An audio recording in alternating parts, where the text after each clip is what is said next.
মেয়ে আপনারা কি শুরু লাগাই দিছে নফু ভাই ল্যাম্বরগিনি কিনছে আর বাল কিনছে। আপনারা সিস্টেম বুঝেন নি, আমরা কোনো সিস্টেম বুঝাইতে আছি, সৌদি আরব দিয়ে বুঝাইতে আছি।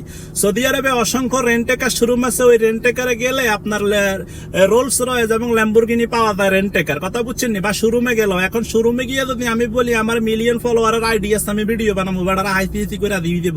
ঠিক এরকম দুবাইয়ের মধ্যে অসংখ্য রেন্টেকার আছে।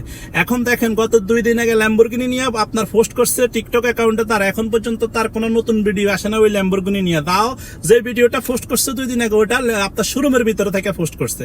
এখন এটা হাসানা মিসে আমার মনে হইতেছে এটা একেবারে একটা ফেক নিউজ, ও সমালোচনায় আসার জন্য এগুলা করছে।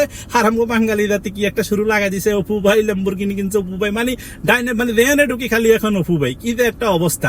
এগুলা কোনো কিচ্ছু না, ও ল্যাম্বরগিনি কোনো ভালো কোনো কিছু না, এগুলা সব ফেক নিউজ। যদি কোনো নতুন ভিডিও আসে যে ও রাস্তার মধ্যে ল্যাম্বরগিনি এটা নিয়ে ভিডিও করতেছে, তাইলে হয়তো সত্যি হয়ে যাবে।